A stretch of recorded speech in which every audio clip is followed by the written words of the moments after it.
तो दोस्तों बेसिकली जो हमारा सिस्टम थ्योरी का वीडियो था उसी का एक कंटिन्यूड वीडियो है। इसमें बेसिकली आवाज़ चली गई थी 41 मिनट के बाद, तो उसी का कंटिन्यूएशन वीडियो है।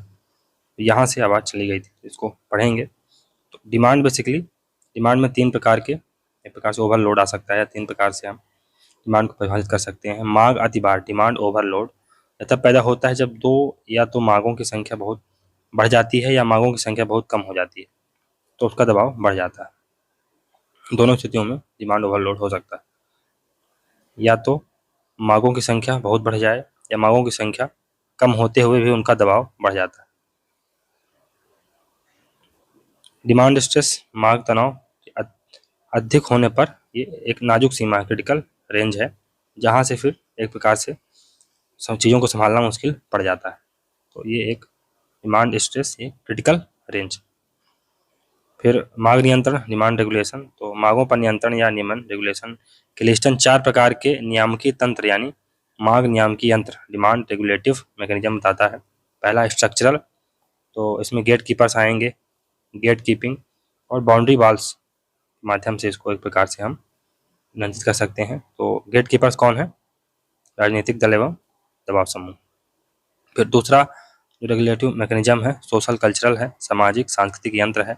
इसमें सामाजिक व सांस्कृतिक रीति रिवाज मान्यताएं आती हैं, सामाजिक सांस्कृतिक संस्थाएं जो कि फॉर एग्जाम्पल परिवार, है ना, स्कूल, ये सब एक प्रकार से हमारे ऊपर नियंत्रण करने का काम करते हैं, रेगुलेशन करने का काम करते हैं।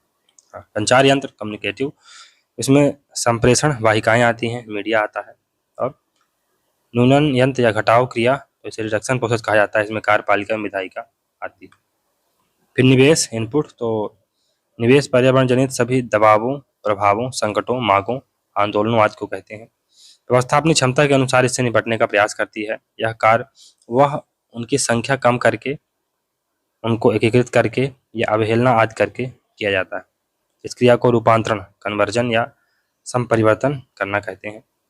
व्यवस्था इनपुट को प्रोसेस करके आउटपुट में रूपांतरित करती है। इनपुट पर्यावरण की संतुष्टि या असंतुष्टि को प्रकट करते हैं। जनता संतुष्ट है तो समर्थन मिलता है, असंतुष्ट है तो विरोध करती है। अतः व्यवस्था को निरंतर सूचना मिलती रहनी चाहिए कि कौन कौन से कितने प्रकार के और कितने महत्वपूर्ण इनपुट हैं, इन्हें आउटपुट में बदलने पर पर्यावरण को संतुष्टि प्राप्त हुई या नहीं आदि। यह सूचना प्राप्त करना अति संभरण या पुनर्निर्वेशन फीडबैक कहलाता है। सरल शब्दों में अपने कार्यों या निर्णयों के संबंध में प्रतिक्रिया जानना या फीडबैक कहलाता है। इनपुट 2 प्रकार के होते हैं, एक तो मांग, दूसरा समर्थन। तो मांगे पर्यावरण या जन समाज द्वारा राजनीतिक व्यवस्था से कुछ कार्य, दायित्व, विधि निर्माण, सेवाएं, आशापूर्ति, निर्णय आदि कराए जाते हैं, इन्हें मांगे कहा जाता है। तो पॉलिटिकल जो सिस्टम होता है उससे लोगों की कुछ मांगे होती हैं कि आप हमारे लिए ऐसा ऐसा करें, ऐसी पॉलिसी लाएं, ऐसी स्कीम्स लाएं, ऐसी एक प्रकार से चीज़ों को नियंत्रित करें। ये प्राय सामूहिक और सार्वजनिक प्रकृति की होती हैं। इन्हें पूरा करना स्टर्न के शब्दों में मूल्यों का वितरण या बंटवारा कहलाता है, अथॉरिटेटिव एलोकेशन ऑफ वैल्यूज कहलाता है। वस्तुतः बहुत कम मांगे निर्गत अवस्था तक पहुंच पाती हैं, यानी आउटपुट तक पहुंच पाती हैं। मांगे व्यवस्था पर दबाव डालती हैं, अधिक मांगे व्यवस्था पर अधिक दबाव डालती हैं, जिसे ओवरलोड, डिमांड ओवरलोड उत्पन्न हो जाता है। इसलिए राज्य व्यवस्था को निवेश, संपरिवर्तन तथा मांग दबावों का सामना करने के लिए नियामक तंत्रों, रेगुलेटरी मैकेनिज्म की रचना करनी पड़ती है। ये कई प्रकार के हो सकते हैं। पहला संरचनात्मक तंत्र, स्ट्रक्चरल मैकेनिज्म, सांस्कृतिक तंत्र, कल्चरल मैकेनिज्म, संचार मार्ग, communication channel for example media, और विभिन्न न्यूनीकरण प्रक्रियाएं, रिडक्शन प्रोसेस।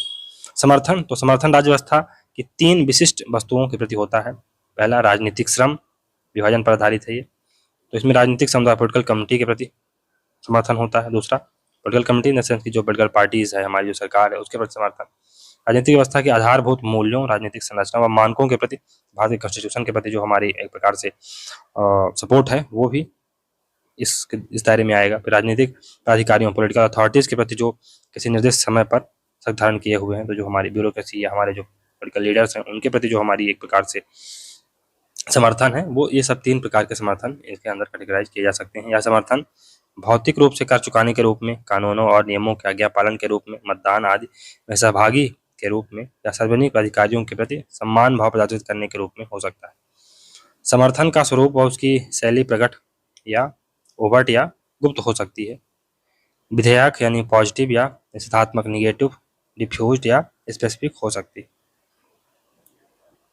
फिर आउटपुट, व्यवस्था द्वारा रूपांतरित निवेशों को आउटपुट कहा जाता है। स्टर्न इन्हें मूल्यों का आधिकारिक आवंटन कहता है। बाध्यकारी निर्णय या क्रियाएं अथवा व्यवस्था और पर्यावरण के मध्य आदान प्रदान कहता है इसको। आउटपुट राज्य व्यवस्था के प्राधिकारियों का उत्पादन है। यह क्रियाओं की वह धारा है जो अधिकारियों की ओर से व्यवस्था या पर्यावरण में जाती है। आउटपुट इनपुट का रूपांतरित रूप या परिणाम है। स्वयं अधिकारियों की ओर से भी आउटपुट का निर्माण हो सकता है। यदि वे बाध्यकारी नहीं होते हैं तो उन्हें सह निर्गत कहा जाता है। कॉजी आउटपुट या को प्रोडक्ट कहा जा सकता है। स्टर्न प्रथम राजनीतिक सिद्धांतकार है जिसने राजनीतिक प्रक्रिया को सूचना प्रक्रम प्रणाली इंफॉर्मेशन प्रोसेसिंग सिस्टम के रूप में देखा है। फीडबैक, तो स्टर्न के मॉडल में फीडबैक एक अत्यंत महत्वपूर्ण अवधारणा है। स्टर्नी व्यवस्था को निरंतर बने रहने की क्षमता यानी परसिस्टेंट फीडबैक पर टिकी होती है। सततता यानी फीडबैक पर टिकी होती है।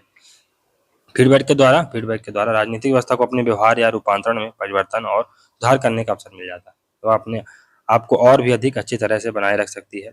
व्यवस्था फीडबैक नहीं होने पर वह अपने ही तरीके से काम करती चली जाएगी और समर्थन खो बैठेगी। जैसे इंदिरा गांधी की सरकार 1977 में तथा ईरान के शाह ने 1979 में। तो अगर आपको फीडबैक नहीं मिलेगा, आपके जो लोग हैं आपकी चमचागिरी करेंगे, सही फीडबैक देंगे नहीं, तो आप समर्थन धीरे धीरे खो देंगे। फीडबैक लूप तो सूचनाओं की प्राप्ति, प्रतिक्रिया और परिणाम की निरंतरता का नाम है। इसे आउटपुट सूचना, फीडबैक, पुनः सूचना, पुनः आउटपुट प्रक्रिया कहा जाता है। फीडबैक तंत्र आउटपुट के प्रभावों और परिणामों को पुनः व्यवस्था के भीतर इनपुट के रूप में पहुंचाते रहते हैं। फीडबैक तंत्र व्यवस्था को गत्यात्मक यानी एक प्रकार से डायनेमिक, सोद्देश्य एवं लक्ष्योन्मुखी बना देते हैं।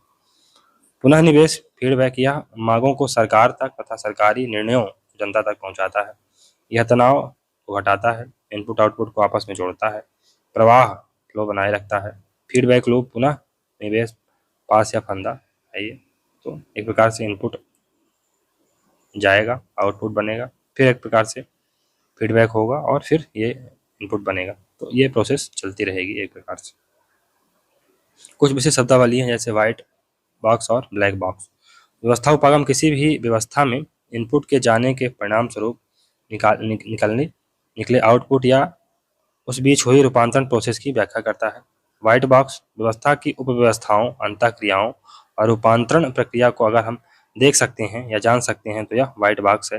जैसे जिन अंतःक्रियाओं इंटरेक्शन को हम नहीं देख सकते हैं, व्यवस्था को प्रभावित करती हैं, उन्हें ब्लैक बॉक्स कहा जाता है। तो इन चीज़ों को हम देख सकते हैं व्हाइट बॉक्स है, जिन्हें हम नहीं देख सकते हैं फिर भी वो व्यवस्था को प्रभावित करती हैं तो ब्लैक बॉक्स कहलाती हैं। अनिवार्य चर, essential variables of political life. राजनीतिक जीवन के दो अनिवार्य चर होते हैं, एक समाज के लिए मूल्यों का आवंटन, दूसरा इन आवंटनों का समाज द्वारा अनिवार्य रूप से स्वीकार किया जाना। दबाव, तो इन अनिवार्य चरों को दबाव या नाजुक सीमा तक धकेल देता है। उदाहरण के लिए भयंकर आर्थिक संकट का आना, सरकार के किसी कानून के प्रति घोर असंतुष्टि, लॉ एंड ऑर्डर का बिगड़ जाना, सांप्रदायिकता की वजह से बिगड़ जाना, ये सब दबाव हैं जो कि एक प्रकार से नाजुक सीमा तक चीज़ों को धकेल देते हैं। ये क्रिटिकल रेंज तक पहुंचा देते हैं। दबाव की वजह से अनिवार्य चरों का बिगड़ जाना, विप्लव व क्रांति हो जाना नाजुक सीमा तक ये हो जाता है। फिर लाइफ प्रोसेस, जीवन क्रिया। तो राजनीति व्यवस्था की जीवन क्रिया का तात्पर्य है बदलते पर्यावरण के अनुसार व्यवस्था में सतत यानी परसिस्टेंट बने रहना व इनपुट आउटपुट का फ्लो बने रहना। राजनीतिक व्यवस्था के सैद्धांतिक पहलू life process of the system है, जबकि व्यवहारिक पहलू राजनीति का सतत परसिस्टेंट ऑफ पॉलिटिकल है।